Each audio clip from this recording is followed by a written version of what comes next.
Olá, meus amigos, boa noite, amigos e amigas, tudo bem?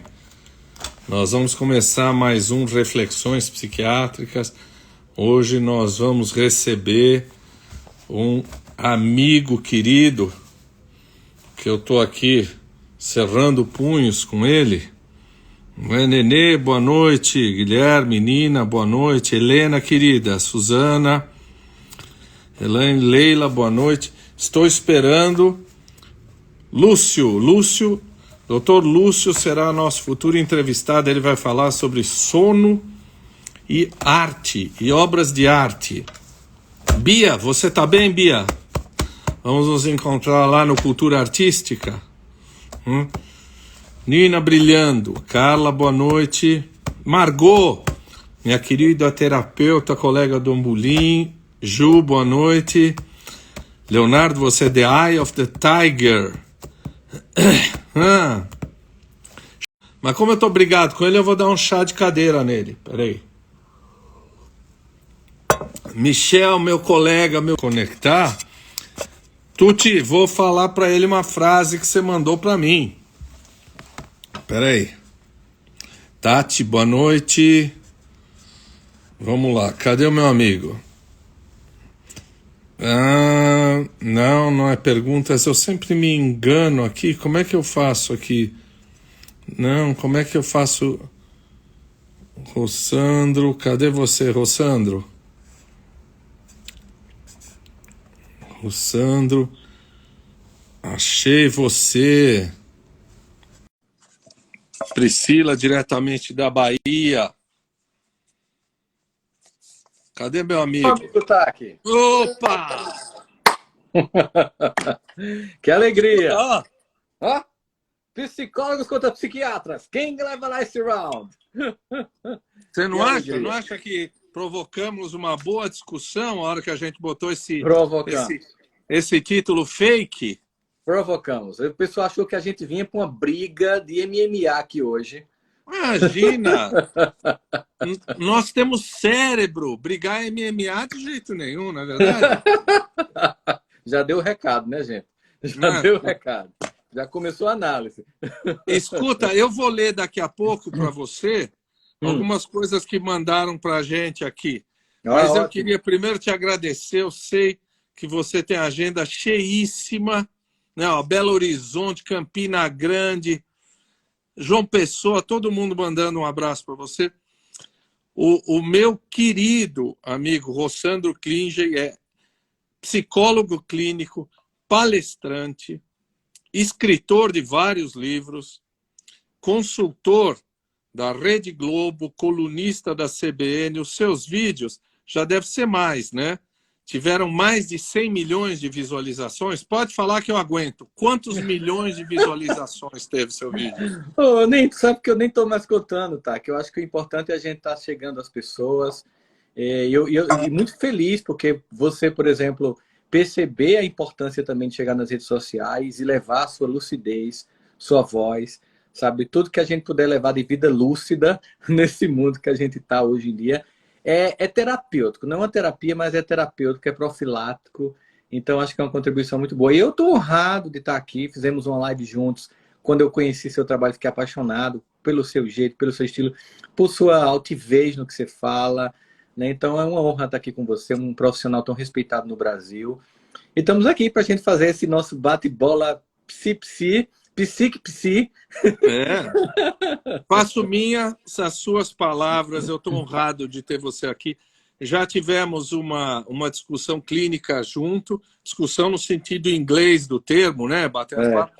Tivemos uma live deliciosa com o Pedro Cortella, não foi? Foi, maravilhosa. O filho do nosso querido amigo Márcio Cortella.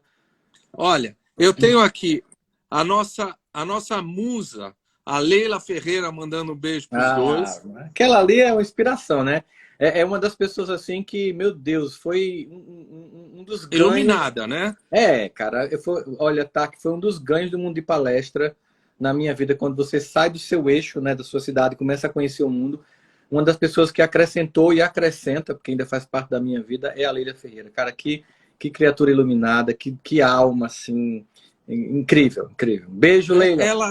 ela é a delicadeza em pessoa, não é? Pronto, exatamente. Não sei como é que tem uma palavra gentleman para mulher. Não sei como é que existe uma palavra gentleman para mulher, mas da delicadeza diz tudo. É uma lady. É uma É uma lady. lady. Pronto, exatamente. É uma lady, no sentido mais polissêmico do termo. Olha, a Tuti, que é uma amiga aqui do canal, escreveu assim com muita razão, e nós vamos falar disso. Eu fico de saco cheio dessa briga. Cada um tem o seu valor e é o ganho do paciente. O seu conterrâneo, o Jamar, me escreveu um negócio que você vai ter que me explicar. Ele disse assim, não arengue com o meu conterrâneo. Depois você me explica o que é não arengue. Arengar no Nordeste, ou na Paraíba especificamente, arengar é briga de criança.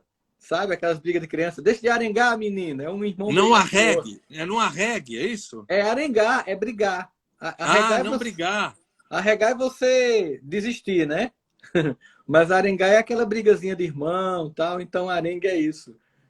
Eu quando estou falando, sabe, tá, que eu fico muito pensando que eu estou falando para um país bem cheio de diversidade. Então eu muitas vezes evito esses termos numa palestra, por exemplo, em São Paulo, em Curitiba, muito meu daqui, porque às vezes as pessoas não entendem. Então quando eu falo, eu já boto a tecla SAP de tradução, né?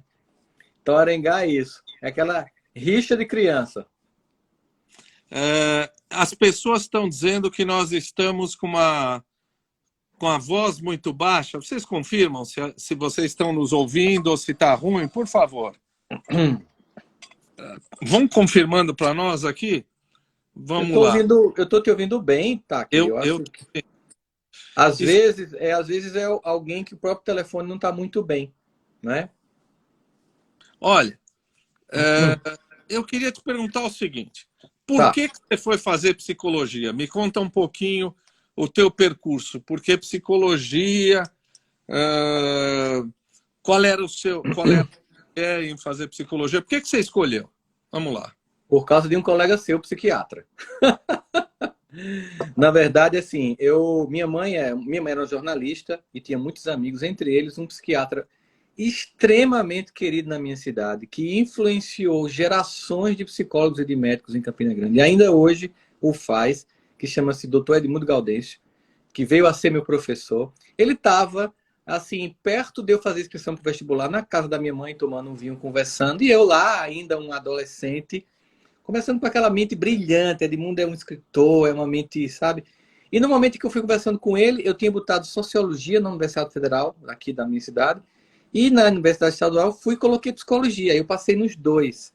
Mas eu fiquei muito impactado com a fala de Edmundo e eu resolvi fazer Psicologia e me encantei. Então, eu me encantei muito. Antes eu pensei em fazer Ciências Políticas, Arquitetura, né? Mas Ciências Políticas não tinha em Campina Grande, só tinha em Recife, era distante para mim, inviável financeiramente. Nem tinha arquitetura na cidade, hoje tem tudo isso. Mas na época não tinha, então eu fui para Psicologia e calhou que deu muita sorte assim para mim, porque eu gosto muito disso, do que eu faço. E ter sido aluno de Edmundo foi um plus de carreira muito grande na minha vida. Viu? Você é de Campina Grande? Sou de Campina Grande, estou aqui, morando aqui em Campina Grande, nasci aqui. Como a gente diz aqui no Nordeste, no interiorzão, derna de pequenininho, que é o desde pequeno, né? Derna de pequenininho. Olha, entrou a doutora Ana Margarida, aí de Campina Grande, que eu recentemente acabei de receber um convite aí para dar uma aula em Campina Grande. Uma coisa boa. Vai ser ao vivo? Vou beber da sua cachaçinha aí de casa. Você vai tomar café comigo, vai jantar aqui, a gente vai ter que encaixar essas agendas. Depois a gente comunica. Você vir aqui e eu não lhe conhecer pessoalmente, não pode. Aí já vai dar para dar um abraço, não é? Com certeza, com certeza. Bivacinados, está tudo ok. Tri, né? E você fez psicologia onde? Na Universidade Estadual da Paraíba, onde eu também fiz mestrado trabalha muito a questão da saúde interdisciplinar, né? Mestrado nessa área, porque a gente foi muito rico o mestrado, porque eu tinha lido na adolescência, tá, que Fritjof Capra, né? O tal da física, ponto e mutação, e a forma como ele vê essa necessidade de intercomunicação entre áreas. Então eu digo, poxa, se eu estou aqui tentando me comunicar com outras áreas, por que que eu não vou me comunicar com a psiquiatria, que é uma área próxima, né? Eu chego até a ser um contrassenso. A interdisciplinaridade é uma essência de qualquer resposta séria, porque ninguém tem a resposta. Juntos, nós criamos um conjunto de respostas para responder essa demanda de variáveis muito grande. Então, eu fiz um mestrado em saúde coletiva com foco em interdisciplinaridade e usei a teoria de Serge Moscovici, né, que é um francês que trabalha no teoria das representações sociais, para falar um pouco sobre a representação social do corpo das pessoas mutiladas. Porque quando eu era aluno, eu fazia PIBIC, né, que é o Programa de Iniciação Científica, e eu fazia PIBIC com pessoas que tinham sofrido mastectomia, acidentes e perdido membros, como é que elas se enxergavam a partir daquele evento. E aí eu adensei isso numa discussão lá no mestrado. Explica isso melhor para a gente, porque nós estamos aí no Outubro Rosa, não é? Uhum. Qual é a tua experiência, então? Você estudou no mestrado mulheres, entre outras coisas, que faziam mastectomia. Como é que é a imagem? Mastectomia. É muito, muito, muito impactante, porque mexe com vários sentidos do feminino, né? Mexe com a mulher, esposa amante, mexe com a sensação de perda de uma função maternal, que é a mama. Tem uma perda funcional, às vezes, também. Quando é um membro, por exemplo, como a mão... Picotou. Você estava dizendo que a perda da mama mexe com a função maternal, a função de mulher, né, os caracteres sexuais secundários da mulher.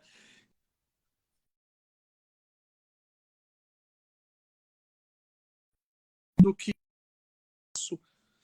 um pedaço da pele, né, um pedaço Sim. de uma glândula. Sim. Continua daí, mexe. Porque foi picotado. Pois é, tá meio travando também. A gente consegue. O Instagram nem funcionando estava, né? Então, mexe demais. Então, e havia uma perda de autoestima muito grande, muito significativa, porque, inclusive, havia maridos que abandonavam essas mulheres. Porque, por exemplo, uma mulher das classes populares, ela não tem condição de fazer uma mastectomia reparadora, imediatamente fazer uma mastectomia e já colocar, né, uma mama artificial para compensar esteticamente aquilo ali. Então, os homens muitos abandonavam, e a própria dificuldade de reengatar uma relação afetiva, ou estavam por não tirar a mama, fazer uma quadrectomia, justamente com medo disso, e muitas vezes por não ter feito um trabalho muito bem feito, terminavam tendo uma metástase. A nossa incapacidade de viver a experiência do amor mais pleno, sem ficar focado no estético, ainda provoca muita dor, especialmente na mulher, né? Sem sombra de dúvidas. Você viu, eu vi também, impressionante, maridos irem embora por causa de mastectomia, ainda mais fazer a cirurgia reparadora. Muito caso que eu quero. Eu acho que é porque está travando, você não estava me escutando, tá? Que eu estava falando que as mulheres que são das classes populares, elas não têm condição financeira de fazer uma mastectomia reparadora, né? Então, muitas vezes o cara ia embora. Tinha homem que abandonava antes da própria mastectomia, já pensando, quer dizer, na hora da dor e de enfrentar uma cirurgia tão complexa com o tratamento que vem depois, muitas já eram abandonadas, o que era uma dor por cima de uma outra dor. Rossandro, eu ouvi no nosso, vou te fazer uma pergunta até pessoal, eu ouvi no nosso bate-papo que a gente teve lá com o Pedro Cortella, que quando você começou a querer ser um palestrante, hoje você é uma pessoa extraordinária, todo mundo te conhece, mas quando você começou a querer ser palestrante, você foi ouvir a opinião de alguém que ia te discutir alguma coisa sobre o que pode, o que não pode aqui em São Paulo, e eu fiquei péssimo com a sua resposta. É mais um racismo estrutural desse país. Alguém falou assim para você, olha, com esse sotaque você não vai fazer sucesso aqui. Não era isso? Com esse sotaque aí no latino você não faz sucesso. Eu fiquei tão puto, desculpe, as pessoas são educadas. Claro. Foi tão mal de ouvir isso. Foi isso mesmo? Alguém te falou esse tipo de coisa? Foi uma agência aí de palestras que disse que eu tinha que fazer um curso de fonoterapia para zerar o sotaque, ficar com sotaque televisivo sem a típica conotação do sotaque, por exemplo, do Nordeste e da Paraíba, porque são No Nordeste não é uma coisa só, né? É muitos estados com muitas características únicas. Pediu para mudar meu telefone, que aqui é 83, o nosso código de área, para mudar para um 011, que é o de São Paulo, que seria mais respeitado. Disse que a minha cor ajudava. Eu ouvi tudo isso. E que a altura Disse também, e que o nome era... A cor ajudava, a minha cor, altura era legal, a cor ajudava. porque você é caucasiano, é isso que ajudava? Exatamente. Então, assim, eu vi assim, meu Deus, as pessoas estão surpresas com o que as pessoas veem hoje, mas isso sempre existiu, apenas está se revelando, né?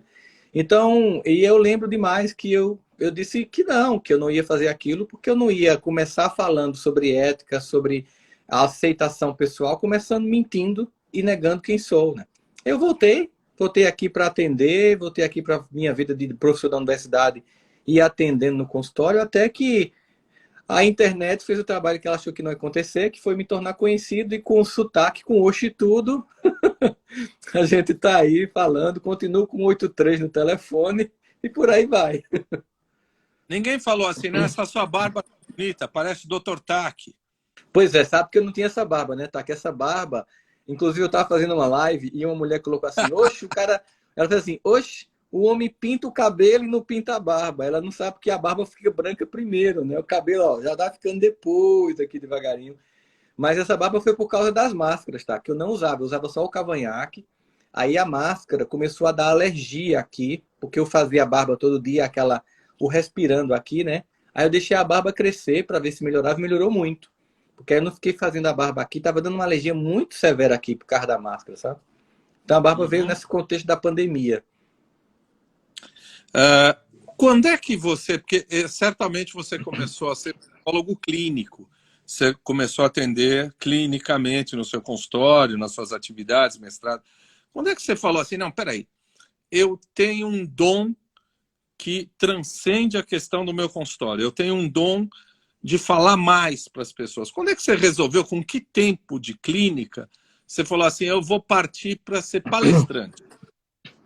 Quando eu comecei a clinicar, eu concomitantemente comecei a dar aula na universidade. E a sala de aula, você sabe muito bem, ela é um profundo treino para qualquer orador, né? Assim, você está o tempo inteiro ali tentando chamar a atenção de um público que nem sempre vai ali porque quer, o aluno nem sempre está ali com vontade. Então, esse é diferente do público que vai pagar para você para ver uma palestra. A pessoa quer lhe ver lá, né? O aluno não. Às vezes é o pai que mandou, a mãe que mandou. Então, chamar a atenção dessas pessoas já é por si só, digamos assim, um profundo treino para qualquer pessoa que venha falar. Acontece que foi assim, tá? Que um aluno meu, ele que eu dava aula para os cursos também de administração, então tinham vários empresários. Me pediu para uma aula que eu tinha dado para ele gostou muito, disse que queria muito que você desse essa aula para os meus funcionários. E aí eu nem sabia, quanto é que o senhor cobra? Eu nem sabia cobrar, porque a gente fica calculando a hora da aula da universidade, né? Uma hora a aula da universidade, fiquei calculando assim. E ele disse assim, não, eu vou fazer um café da manhã no sábado, o senhor dá essa mesma aula para os funcionários. E aí eu dei essa aula, ele me indicou para o Sebrae, para o Shopping, para o Unimed. E aquilo foi acontecendo e as pessoas diziam, pô, você precisa ser conhecido, você precisa ser conhecido, é muito bom o seu trabalho. No começo, eu não validei muito, não. No começo, eu fiquei achando que as pessoas estavam exagerando, que não era tão bom. Até que eu vi que muita gente que realmente eu reputava como inteligente, que não tinha nenhuma intenção de me bajular, estava dizendo que aquilo era legal. E eu pensei, bom, então deve ser mesmo. Até que uma pessoa chegou para mim, você precisa fazer vídeos para ser conhecido. E aí me colocou em contato com um casal que chama Ariane e Erg. Até hoje a gente trabalha juntos, fazemos cursos no Hotmart juntos.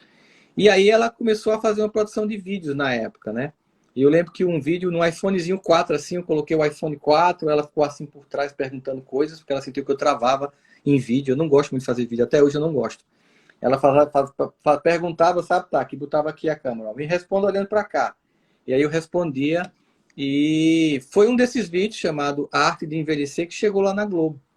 Começou a viralizar nos WhatsApp da vida, e chegou lá e o pessoal do encontro me ligou para ir lá uma primeira vez. Foi uma vez, uma segunda, na terceira Fátima me chama para ficar fixo lá no programa.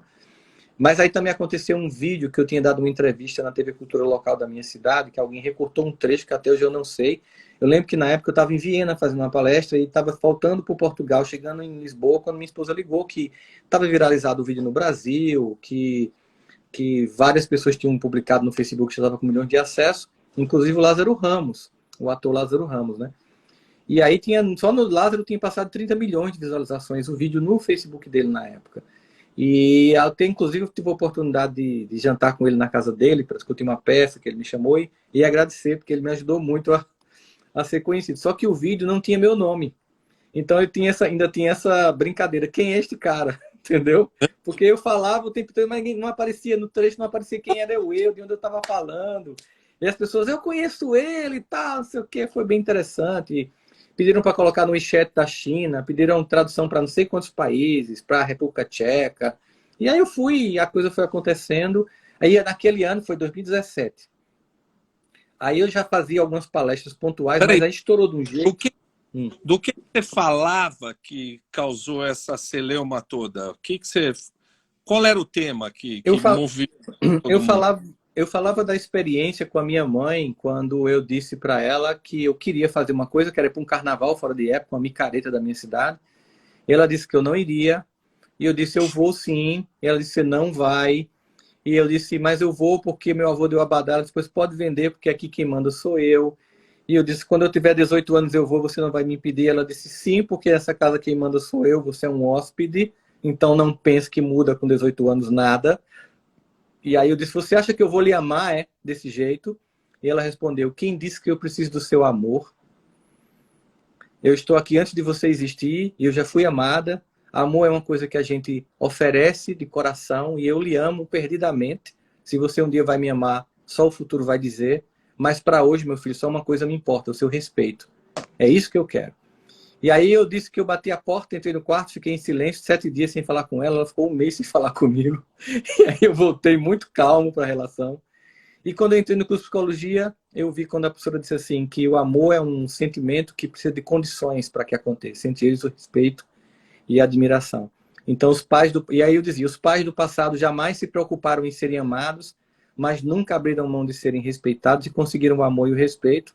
Mas de forma insegura, muitos pais do presente se querem fazer amar sem se fazer respeitar e ao final, tragicamente, não acontece de conseguir nem o amor, nem o respeito.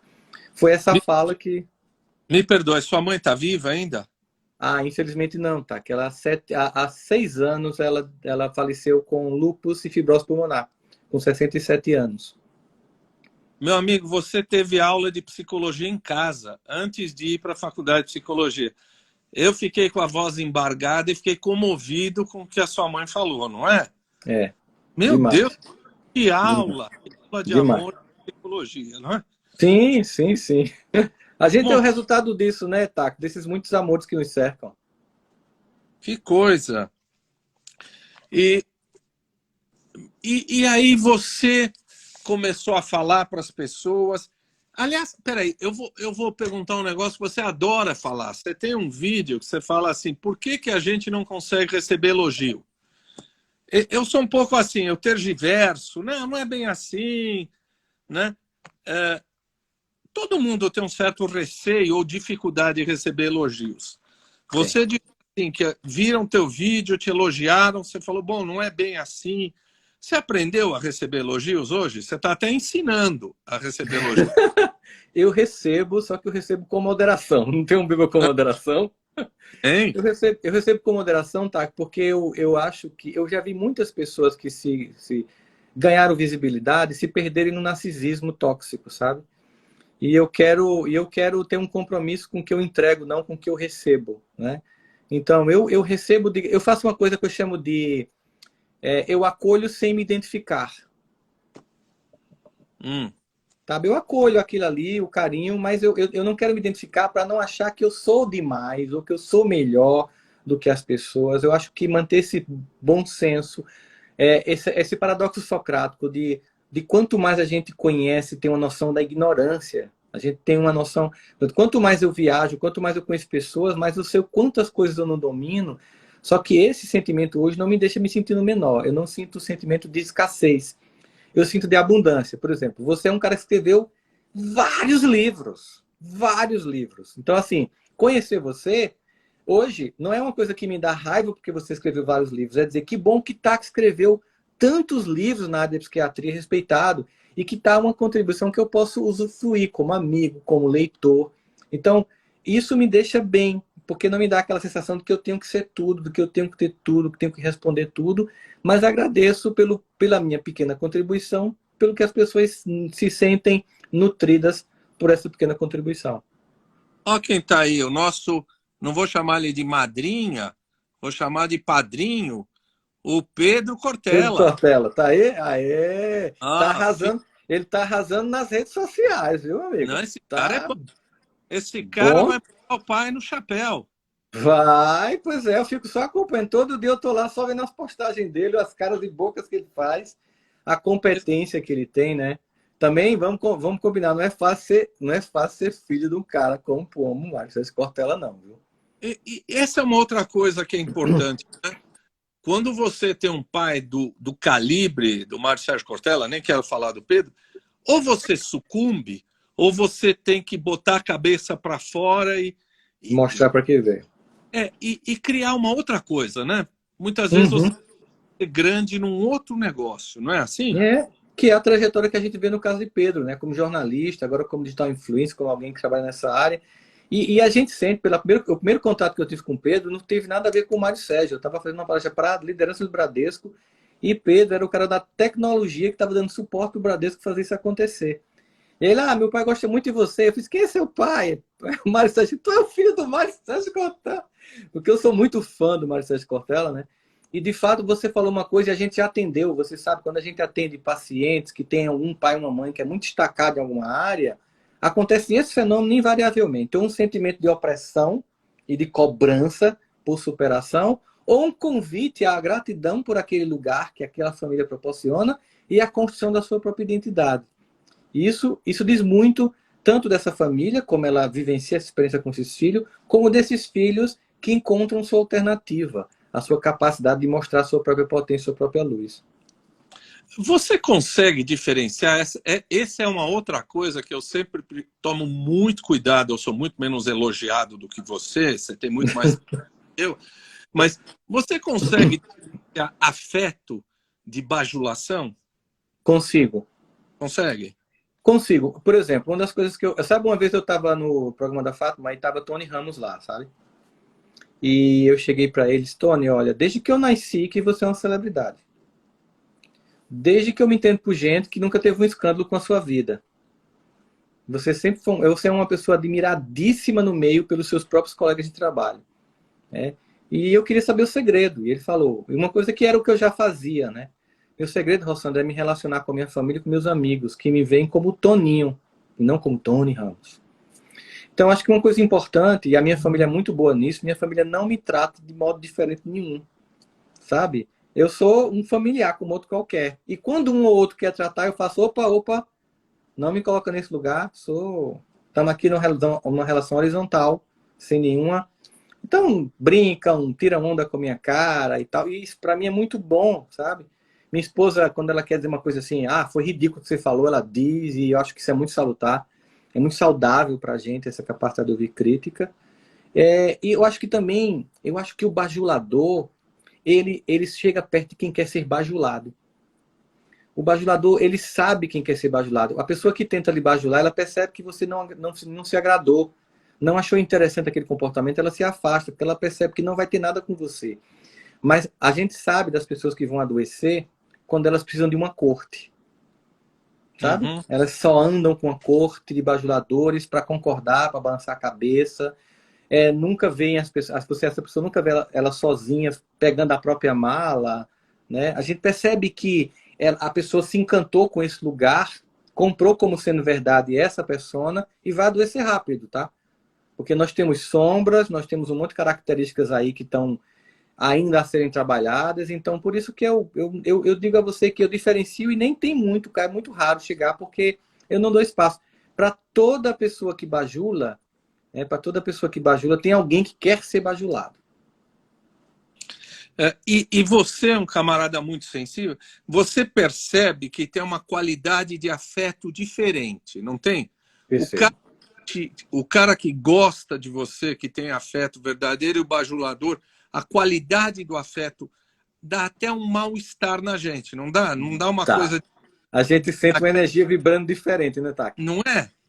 E o fato da gente trabalhar com comportamento humano, eu sei que você trabalha muito mais tempo que eu como psiquiatra, a gente consegue, até mesmo antes da pessoa falar, já sentir alguma coisa. A gente vai desenvolvendo um feeling de leitura humana que às vezes é até chato, porque você quer estar bem desligado. Eu digo assim, às vezes eu quero desligar o psicômetro, mas não consigo. Estou lá num jantar, bem de boa, e eu faço, ih, lá vem um narcisista. Eu não consigo, entendeu? Você começa a ver, é igual um dentista olhando sorrisos, ele não consegue perceber, não consegue disfarçar se ele está olhando se está alinhado ou não, a cara é superior da inferior.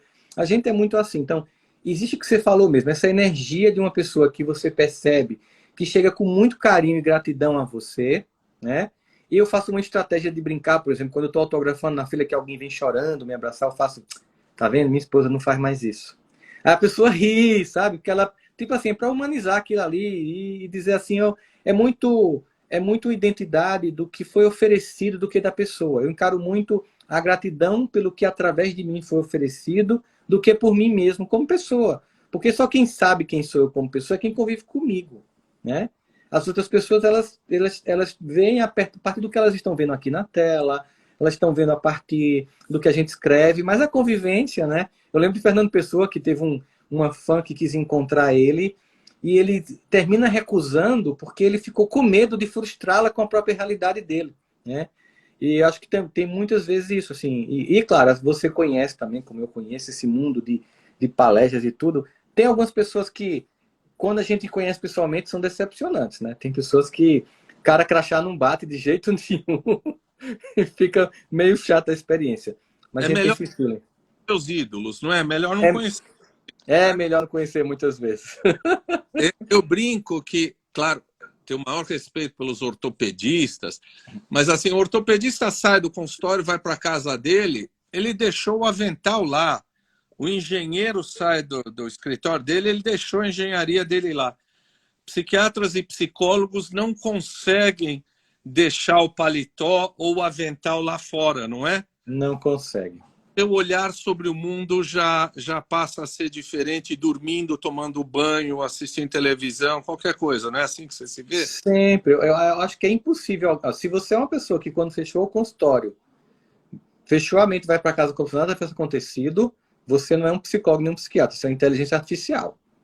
Mas você não é humano. Porque às vezes a gente atende pessoas que estão passando por uma cota de dor tão significativa que a gente até se pergunta o que eu faria neste lugar, né? Como essa pessoa está suportando isso. Então, muitas vezes, eu lembro que eu chegava em casa, a minha esposa ela percebia que eu estava ali na net, passando um canal atrás do outro, não era procurando uma coisa que me interessasse, era tentando... Era como se eu tivesse, a partir dos canais que eu estivesse mudando, tentando reorganizar meu eixo emocional, para que eu não, digamos assim, ficasse sucumbido pela experiência de dor, mas ao mesmo tempo não ficasse indiferente. Esse equilíbrio que a gente está todos os dias num consultório fazendo. Eu tenho que ter uma escuta empática, tenho que ter uma atenção flutuante, mas como diz Jung, às vezes é uma alma humana com outra alma humana. Por mais técnica que a gente tenha, ela não nos blinda. Isso não existe, isso é uma fantasia. Uhum. Eu digo às vezes que um paciente nos trata.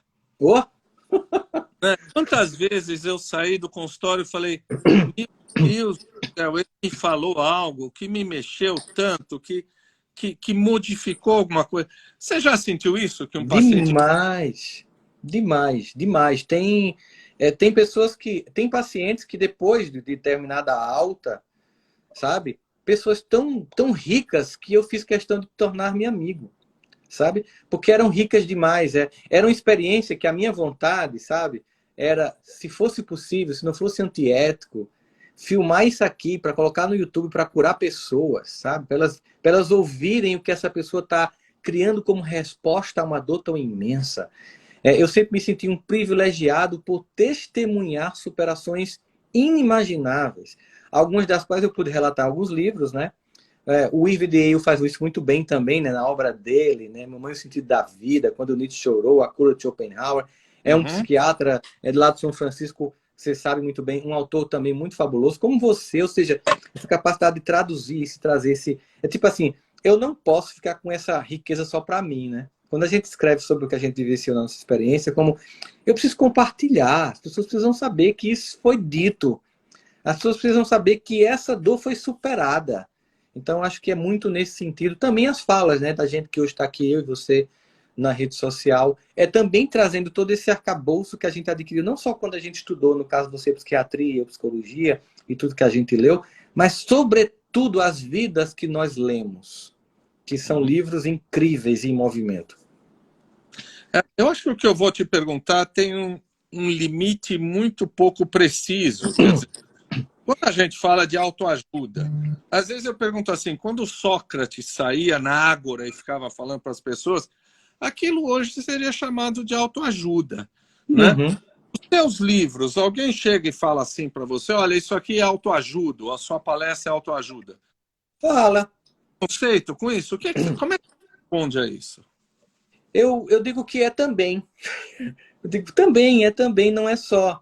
É quando a pessoa diz, você faz palestra motivacional? Aí eu faço, olha, se você perguntar se é uma palestra em que eu chego lá, fico pulando, contando piada, fazendo o povo rir e vou embora, não é isso. Mas como o ser humano é trágico e cômico, na medida em que eu conto histórias, também tem partes cômicas da história. Mas o meu objetivo ali, mesmo com aquela comicidade, é levar uma reflexão. Então ela não é somente motivacional. Do mesmo modo que uma frase de para-choque de caminhão é autoajuda. Um post no Instagram que você está lá passando e olha, isso me tocou. Eu percebi, por exemplo, a partir de um evento que aconteceu comigo, quando uma mãe, uma paciente chegou, Taki, entrou no consultório e a gente faz aquelas perguntas clássicas, né? Quem te enviou e qual a sua questão principal? E aí ela disse assim, foi meu filho. Aí eu perguntei isso, seu filho é quem? Ele foi seu aluno. Eu perguntei, então, quando a senhora desenvolveu esse transtorno, ele olhou para a senhora e disse, mamãe, vá para o professor Rossandro, ele é psicólogo. Não, ele não fez isso. Na verdade, ele foi seu aluno há 10 anos atrás e era alcoólatra. E mais a gente já tinha tentado de tudo para esse rapaz deixar de beber. E depois de uma aula sua, ele chegou e disse, depois das aulas do professor Rossandro hoje, eu nunca mais volto a beber. E eu lembro que eu olhei para ele e fiz assim, pelo amor de Deus, pergunte a ele o que é que eu disse, para eu dizer à humanidade. É óbvio que não foi o que eu disse, mas o que eu disse com o ponto que ele estava, porque eu disse a outros alunos naquele dia a mesma coisa. Então eu percebi o seguinte, que tudo representa ajuda.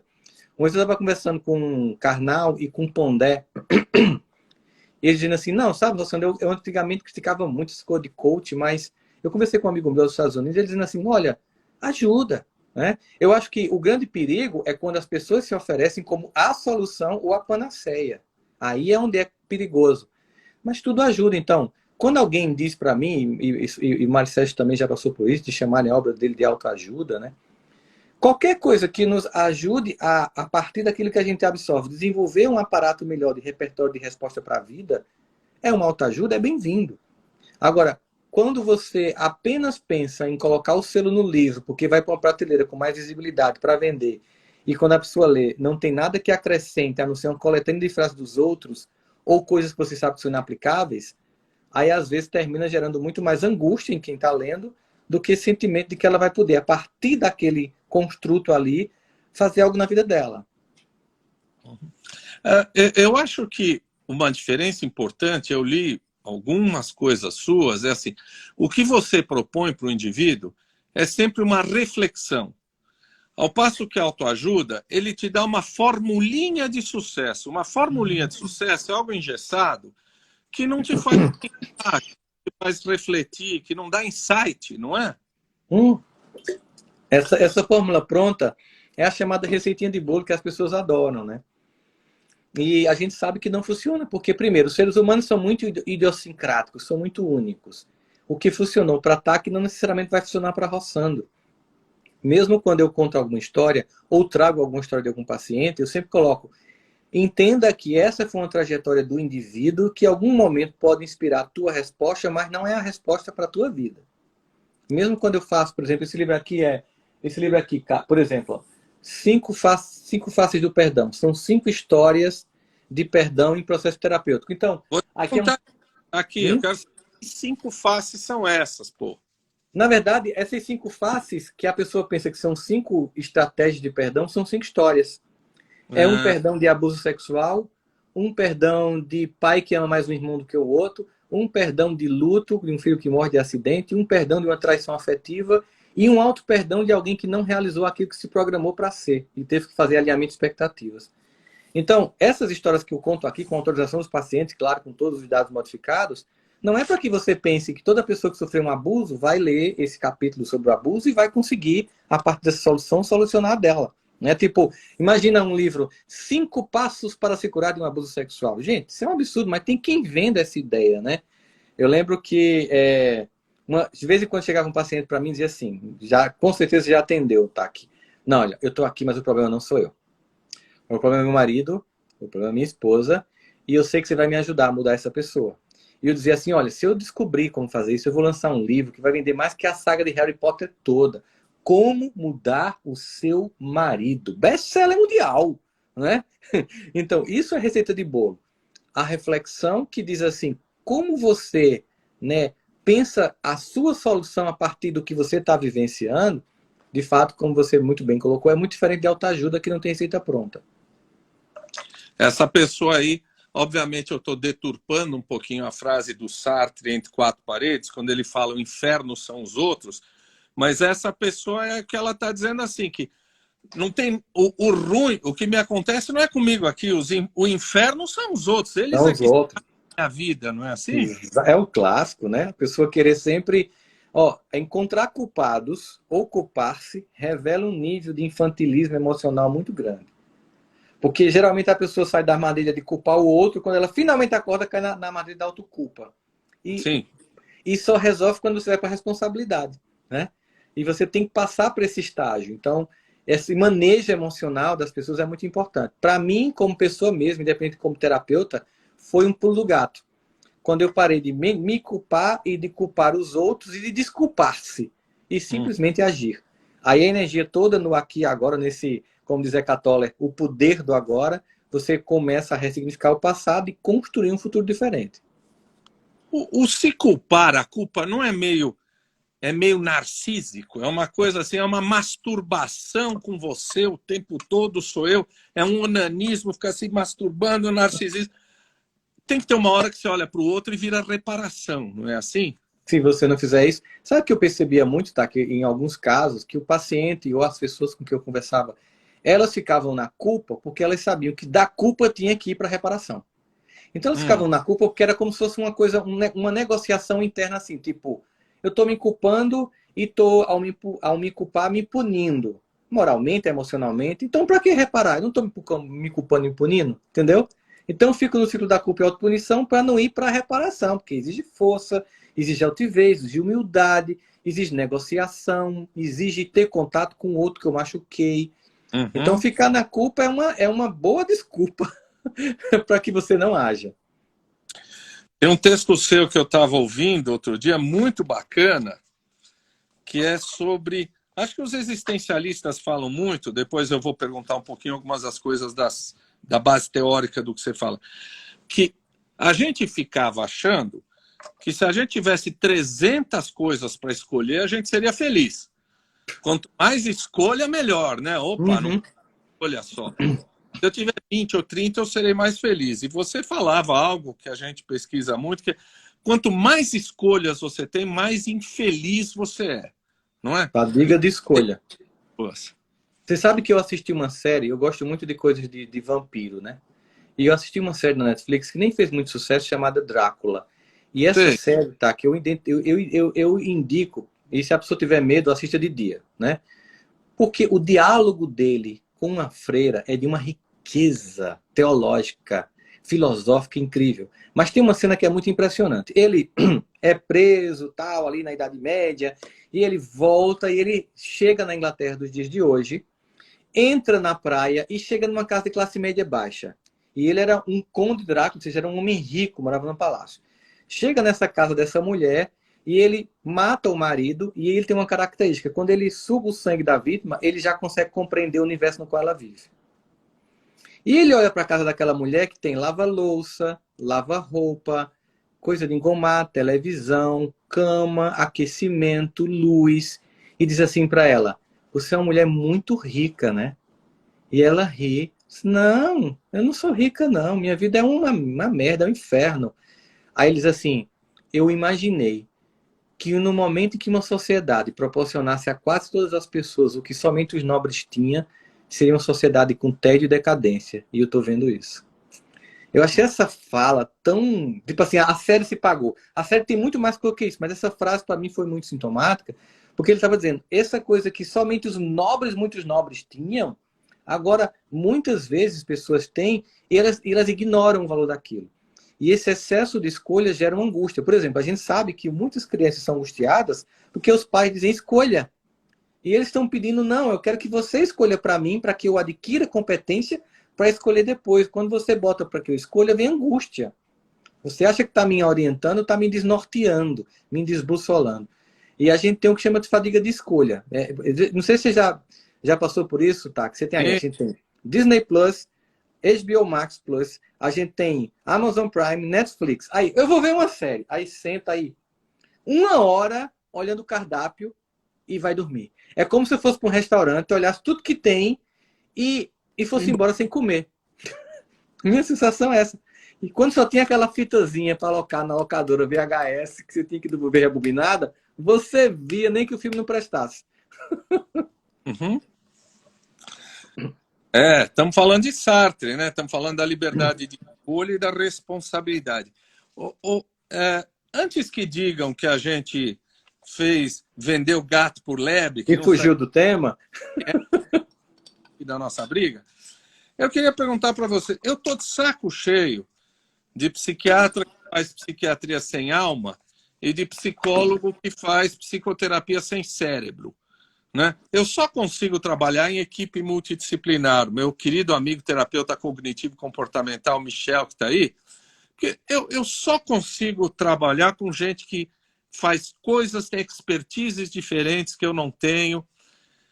Acho que é esse o limite da nossa coisa. Não é? Como é que você, às vezes, lida...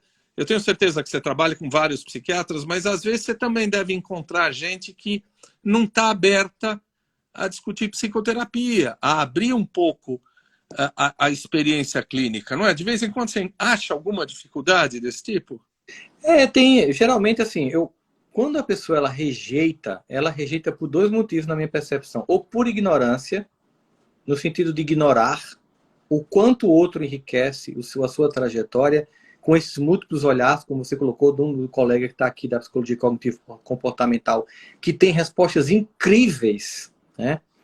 Então, quando a gente tem isso, a gente olha e cresce. Quando a gente pensa em não dialogar, a gente está querendo ir para um lugar de ficar com os iguais. E eu acho que conversa de lagartixa ninguém aprende. Se eu disser uma coisa e o outro é mesmo, ninguém aprende. Aprende quando você me dá um olhar que eu não tenho. E assim, desde o começo, mas desde o começo mesmo, eu nunca fui um psicólogo antipsiquiatra. Eu sempre cheguei a trazer famílias para dizer, precisa ser medicado. E não sou eu. Inclusive, não somente isso. Quando o paciente chegava medicado por um médico não psiquiatra, eu pedia para a família, olha, eu não vou desrespeitar a orientação que o médico fez, porque eu não sou médico, mas o profissional que de fato pode medicar esse paciente que tem um transtorno característico específico aqui, não é um neurologista, por mais bem intencionado que seja, não é o cardiologista, por mais bem intencionado que seja, é uma psiquiatra e um psiquiatra. E aí eu tinha uma rede de amigos que eu indicava, em várias cidades, inclusive, porque eu sabia da importância de medicação e também desse outro olhar, e a gente trocar figurinhas, como é que o paciente está, que reação teve. Tinha pacientes que eu percebia, por exemplo, que pacientes que estavam para entrar naquela fase do surto da bipolaridade, em que eu combinava, você confia em mim, quando você começar a ter os sintomas de que você vai ter o surto, eu vou identificar porque você vai ter um olhar mais fixo, até o cheiro muda, né, TAC, de alguns pacientes. Você confia em mim, e aí quando você estiver começando, eu vou te encaminhar para o teu psiquiatra, para que ele pense se e como vai ser necessário reforçar um pouco a dose para dar uma diminuída nesse pico. E, olha, era incrível como funcionava. Pacientes que, toda vez que tinha um pico, internava, porque a família não suportava. Quando começaram a ter esse acompanhamento para e passo comigo, com um profissional de psiquiatria, e que a gente ia lá, ele está começando a apresentar os sintomas, manda para cá, aí vou reforçar a dose. A crise vinha, mas ela era atenuada. Foi incrível, a sensação de, é isso mesmo, a gente está fazendo um trabalho junto. E aí bota acupuntura, acho que, sabe, todo mundo que puder vir para contribuir, para mitigar a dor de um ser humano que sofre com doenças emocionais, é muito bem-vindo. Eu tenho certeza que eu vou falar em seu nome. Aparecem pelo menos 2, 3, 4 pessoas aí dizendo, olha, eu estou com depressão, estou com isso, me ajudem, por favor. Obviamente, a gente não vai discutir, não vai penetrar nisso, até por uma razão de respeito. Tem o seu Instagram, o meu Instagram. As pessoas podem escrever para a gente, e na medida do possível, se a gente puder ajudar, encaminhar alguma coisa, a gente está à disposição, não é? Mas nós não vamos falar disso especificamente aqui. Nem tem tempo nem profundidade, e a gente precisaria saber muito da pessoa para poder falar alguma coisa para ela. Mas a gente entende essas angústias e a importância da pessoa estar poder falando isso. Então, falando, nutrólogo também, tudo que vier que puder ajudar é bom.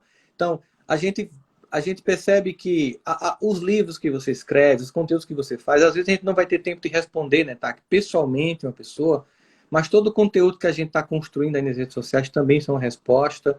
Indicar, buscar ajuda, rede de suporte familiar, de apoio e profissionais na sua cidade que possam te ajudar, porque é uma jornada, se você está com depressão, que não vai ser uma conversa de resposta de inbox de Instagram que vai te ajudar. A gente, claro, que quando possível pode dar alguma resposta, mas é preciso muito mais que isso. Eu acho que o psiquiatra que diz que não encaminha para psicoterapia, porque é tudo químico, e o terapeuta que diz que é contra remédio, é contra psiquiatra, ou são ignorantes ou estão fazendo reserva de mercado, não é? Também tem isso. Também tem isso, né? Vai que ele vai tomar meu paciente. Não vou mandar não que ele tome meu paciente. Não confia no próprio taco, né, Taco? Porque quando o profissional é bom, se alguém deixar, tem um monte na fila de espera esperando para poder conseguir uma vaga. Pô.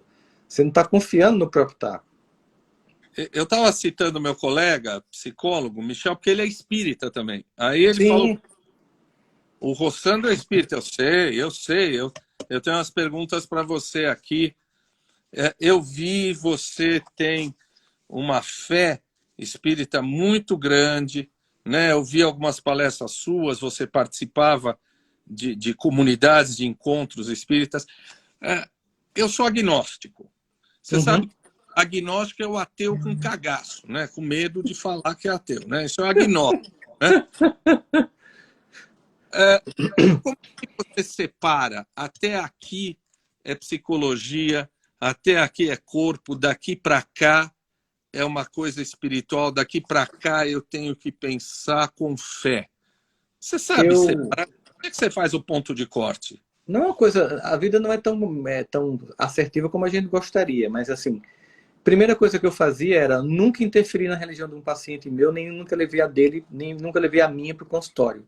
Tanto que nas redes sociais eu sou psicólogo, não sou espírita. Se você ir nas minhas redes sociais, você vai ver que é conteúdo de psicólogo, não tem conteúdo espírita. Porque eu procuro justamente deixar as pessoas muito à vontade para seguir um psicólogo. Tem o espírita lá, em congressos espíritas, tem um monte de vídeos espíritas em YouTube que não são o meu, mas o meu conteúdo eu optei por fazê-lo de forma, digamos assim, ecumênica, né? No consultório eu fazia a mesma coisa. Eu atendia pastores, eu atendia padres, eu atendia evangélicos, católicos, agnósticos, ateus declarados, enfim, eu atendia uma quantidade enorme de pacientes e aprendia muito com cada um deles.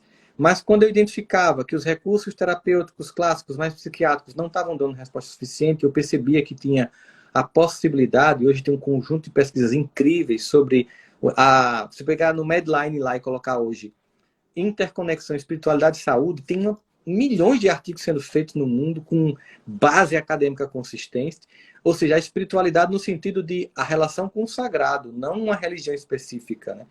E aí eu perguntava qual era do paciente e dizia seria importante que você voltasse a frequentar seu sistema de crenças para que você também se tornasse mais robusto para responder à dor que você está enfrentando agora. Era muito mais nesse sentido. Mas ali no consultório era completamente psicológico, assim, o tratamento era nesse sentido de levar em consideração a demanda que eu fui treinado para atender como profissional de psicologia, né? Até porque assim, eu não tenho nenhum dom assim espiritual mais específico para poder perceber alguma coisa a mais e mesmo que eu quisesse tratar lá, entendeu? Eu não teria. Eu sou muito eu sou também muito racional. Eu tenho uma espiritualidade, mas eu sou muito racional. Eu não fico viajando, mistificando tudo. Do mesmo jeito que você não é tudo de uma coisa, é tudo orgânico, é tudo espiritual, é tudo psicológico, é tudo ao mesmo tempo agora. Existe um eixo de conexões do ser. Jung vai muito nessa vertente quando ele começa a estudar, né, essas características mais transcendentes, arquetípicas e as respostas que se tem para a vida. Tem um colega que eu posso...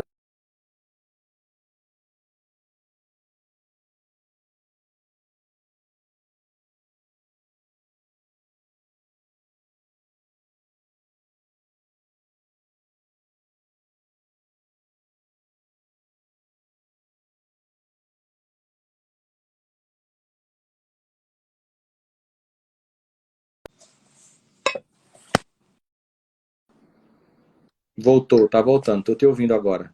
Bora, opa, pensei que tivéssemos caído. Deu uma rodada. Eu tava falando para você que eu tenho um amigo meu, que é o Alexander Moreira, é um psiquiatra de Juiz de Fora. Tu Sim, pode... sim. Alexander foi nosso presidente lá na USP. Pronto, ele tem um trabalho incrível e vale a pena fazer uma live com ele, viu? Ele fala de um tema tão interessante, tá? Que ele fala sobre várias das falácias de pessoas que as pessoas achavam que foram perseguidas pela igreja, que na verdade não tem nenhuma substância histórica disso. Então ele é muito assertivo e muito fundamentado a fala dele. Eu acho que vale a pena um bate-papo também bem provocativo com ele e você. Tanto que a Organização Mundial de Saúde hoje define saúde nem mais apenas como um bem-estar biopsicossocial, mas também espiritual. Exatamente, exatamente. E a gente sabe que ter uma fé, qualquer que seja ela, diminui o risco de suicídio, de álcool, de droga, de depressão, né? Aí Sim. eu vou entrar num tema delicado, porque você falou disso numa live, então você Uhum. me perguntar, e já vou lhe confessar que me identifiquei muito com um momento da minha vida, há alguns anos. Eu vi você falar que você teve um momento de vida onde você ficou 3 noites pensando em morrer, em suicídio. Eu estou dando muita aula de suicídio, eu digo que suicídio é a solução definitiva para um problema provisório. Mas na hora Uhum. não sabe disso. Não é? Exato, exatamente. Esse período onde você chegou, você que é um cara extraordinário, competente, bagagem. Como é que você chegou num período onde você ficou 3 noites pensando, me mato, não me mato? Eu tinha 25 anos, eu acho, tá? Que eu não tinha... um repertório que eu construí de lá para cá foi muito outro. Vou fazer 50 esse ano, né? Fazer 50 anos agora em dezembro. E era um momento de dor muito específico, sabe? E, na verdade, toda vez que eu chegava lá, eu pensava muito que não ia ser uma solução, de fato, não ia resolver a questão, mas eu pensava muito na dor que eu provocaria nesta mulher tão admirável que é a minha mãe, sabe? E tudo que ela me ensinou, eu pensei, mas meu Deus, ela investiu tanto em mim, ela apostou em mim, ela acreditou em mim quando até eu mesmo duvidei. E eu não tenho direito de fazer isso, assim, porque eu não vou estragar só a minha vida. Então isso pesou muito. E que bom. Não importa qual seja o motivo que fez você desistir, que bom, né? Porque seria um desperdício. Qualquer vida que desiste é um desperdício. E eu atendi depois, quando eu vinha, nessa época eu não atendi ainda, não tinha consultório nessa época. Logo depois eu vim a atender, abrir consultório, enfim, porque eu demorei porque eu não me sentia pronto. Eu só fui atender quando eu terminei o mestrado. E não, acho que agora eu estou me sentindo um pouco mais capaz de fazer isso. E eu atendi pacientes que estavam marcados por gerações de um suicídio. Tipo, o avô tinha se matado, um avô que você nem conheceu, e desde aquele evento uma família inteira foi num efeito dominó muito grande. Então, naquela noite, eu usei o meu repertório afetivo para que no momento em que parecia que não tinha solução, eu pensar em tudo que me foi dado para não desistir, porque seria no meu ver, na minha situação, estou julgando quem fez isso, nem quem, na minha situação, seria um egoísmo e um desperdício de todo o amor investido em mim. Uhum. Embora eu seja, como eu lhe disse, agnóstico, tem algo que a ciência jamais vai conseguir substituir a espiritualidade. Como uma senhora que diz aí que perdeu uma filha há um tempo. Nada substitui a fé e a espiritualidade no momento desses. A É ciência verdade. tem perto, não é É verdade? verdade, Quando Taki.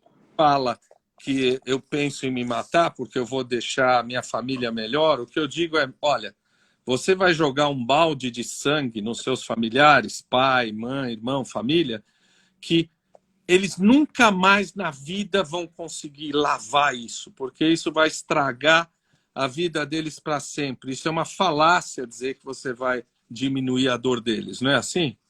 Sim, inclusive aquele vídeo que eu fiz, né, o Fica, né, eu fiz esse vídeo, eu fiz um texto vindo de Guarulhos para Campina Grande à noite num voo, e 2 da manhã eu acordei, fiz esse texto e coloquei um áudio quando cheguei, a gente publicou um vídeo. Então, acho que as várias situações em que você pensa em não ficar, e o porquê você fazer o movimento contrário, por que ficar, né? Se você não foi amado, ficar para mostrar como se ama, né? Se você foi enganado, ficar para mostrar como não fazer isso. Se você não teve os pais que você gostaria, ficar para ser o pai que você pensou que poderia ser, lembrando que você vai perceber que não é tão fácil quando você se torna pai, como você achou que seria quando era filho, né? E a gente vai fazendo um alinhamento de expectativas com a realidade, experimentando a vida e percebendo que é um desafio constante, dias bons, dias ruins, e o projeto vem crescendo com todas essas possibilidades e vendo um profundo caráter pedagógico em tudo que acontece na vida, né? Por exemplo, esse nosso papo aqui tão rico, tão transformador, para mim, por exemplo, bem marcante. Quer dizer, tem tantas coisas que eu poderia ter perdido se eu não tivesse ficado, né? Quantas coisas, assim, a pessoa nunca imagina. A gente fica passando que aquela noite nunca vai passar, e vai passar. Uhum. Eu costumo, quando falar com residentes e outras pessoas lá no HC, dizer o seguinte, que tem terapeuta que quando fala, você sabe a escola dele. Que ele fala, não, do não sei o quê, o fantasmado, você já sabe de que escola ele é. O outro fala um termo, você fala, não, ele é psicanalista, ele é isso, ele é aquilo. O grande terapeuta é aquele que fala da pessoa e que você nem sabe de que escola ele é. Você é esse camarada, né, Rossandro? Porque você fala da vida das pessoas e às vezes eu fico pensando, esse camarada bebeu em que águas, né? Logoterapia, existencialismo, mas ele falou do Jung. Esse é o grande terapeuta, é o cara que tem experiência e não fica citando o autor, mas olhando para a pessoa. Não é assim que você acha? Tá, que eu acho, sim. Eu também achei incrível. Quando eu te ouvi, também percebi, eu não conseguia identificar a tua escola. Eu acho que é a escola da vida, que é a grande escola. Porque, às vezes, e aí com todo respeito a todas as escolas, eu bebi na fonte de várias delas, é que às vezes tem um jogo muito político, de querer defender minha bandeira negando o outro. E é muito infantil, eu acho isso. Eu acho que isso é coisa para a política pobre que a gente vê hoje no mundo. Mas para pessoas que lidam com a alma humana e com as dores humanas, ficar, às vezes, deixando de usar a técnica que uma outra teoria oferece, tão capaz só porque é da outra teoria, e deixar o paciente em sofrimento, é de uma pobreza muito grande. Ou uma pobreza intelectual, ou uma pobreza espiritual. Eu acho que tudo que vier para acrescentar no repertório de possibilidades de ajuda que a gente tiver é muito bem-vindo, né? E a gente tem que falar, e claro, a gente tem que traduzir. Acho que foi a apresentação, esse último livro que eu fiz aqui foi apresentado pelo Washington Oliveto, né? E ele fala muito assim, que eles na apresentação assim, quer ver aqui, ó, Boni, criador do padrão Globo de qualidade, costuma dizer que não é difícil se comunicar com uma pequena audiência de maneira intelectualizada ou com uma grande audiência de maneira vulgar. Difícil é fazer o popular bem feito sendo admirado por muitos. Ou seja, você falar para ser compreendido. Eu sempre, quando eu estou fazendo uma palestra, eu faço uma experiência, sabe? Quando eu estou fazendo uma palestra. Eu fico olhando os seguranças que estão naquele auditório do Centro de Convenções e o pessoal cerimonial. E eu falo para eles pararem. Aí eles param de fazer o que estão fazendo e prestam atenção. Aí eu faço atingir quem eu queria. Porque quem está ali já está me ouvindo. Mas quem está trabalhando parar para me escutar. E aconteceu umas 2 cenas bem incríveis. Uma delas aí em São Paulo, quando eu terminei a palestra, no IMB, o pessoal estava autografando, depois veio os seguranças e o cerimonial. Aí os seguranças bem grandão, de terno preto, sério. A gente poderia retribuir o que a gente aprendeu hoje? Aí eu, claro, a gente só tem uma coisa para lhe dar. Você aceita? Você não vai rir, não? Não, o que é? A gente pode lhe escoltar até o carro. Minha vontade de chorar era incrível. Porque era muito mais do que eu tinha recebido de valor da palestra. É assim, ter tido, eu toquei essa pessoa, toquei eles, e eles vão querer me retribuir com isso, que é muito. Eu me senti assim, eles me levando, era meio cômico, porque eu pequenininho, eles me levando no meio deles. Os caras têm quase 2 metros de altura, né? E as pessoas olhando para mim como se eu fosse tipo uma estrela de Hollywood, mas eu via com um carinho tão grande aquilo, foram lá, abriram a porta para eu entrar, agradeceram novamente, eu disse, cara, isso não tem preço. Isso aqui é uma coisa que é muito bonito de se ver. E só quando você fala para a pessoa e não para impressionar. Sabe o que acontece, tá? Que é uma coisa é falar para impressionar os colegas. Uhum. E uma outra coisa é falar para tocar as almas. Você é um poeta, né, meu irmão? Você é um...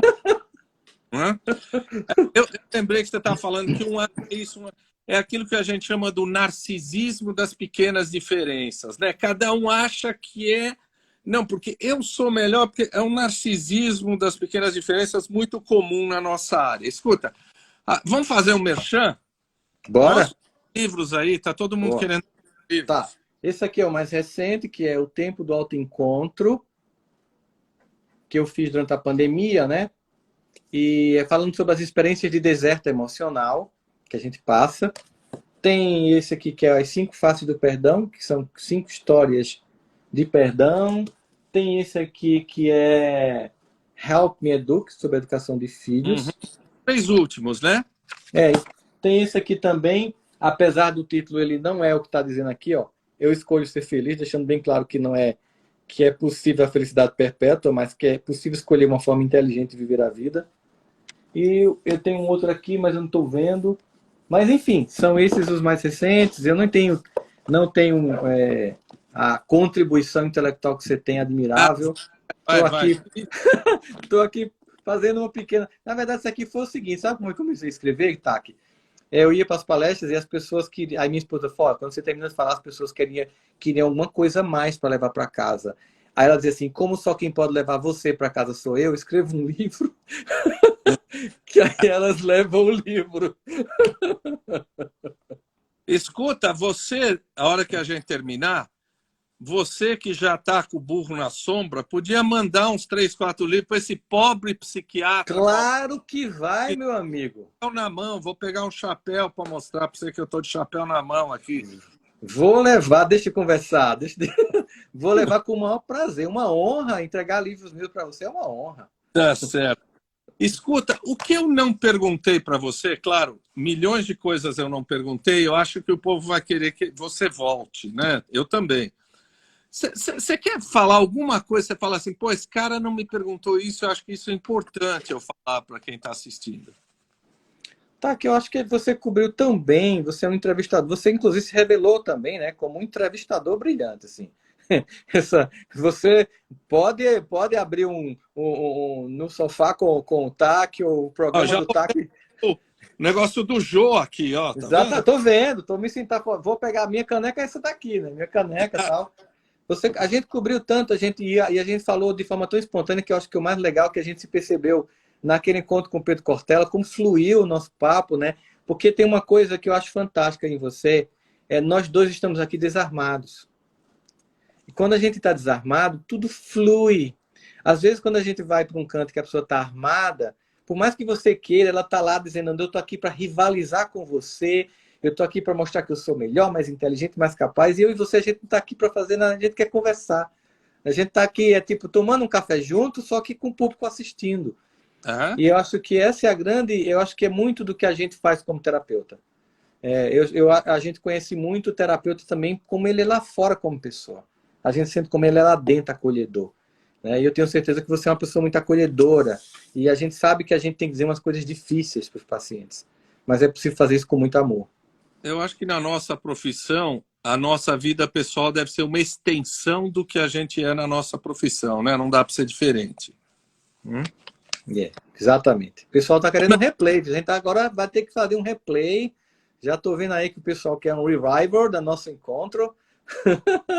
Vamos ter que fazer. Escuta, e se eu for para Campina Grande, eu vou enfilar boia na sua casa. Com o maior prazer, você vai ter que mandar um WhatsApp para mim dizendo qual é o dia, a hora, porque dependendo eu vou lhe pegar no aeroporto. E vai ter uma cachaçinha para mim aí? Resolvo. Tá resolvido. É só dizer a lista. Escuta, olha, é um tesão falar com você, viu, meu irmão? Idem. Muito obrigado. E foi um sucesso. As pessoas te amam. Basta ler tudo que dizem, basta ler a pessoa inspiradora que você é.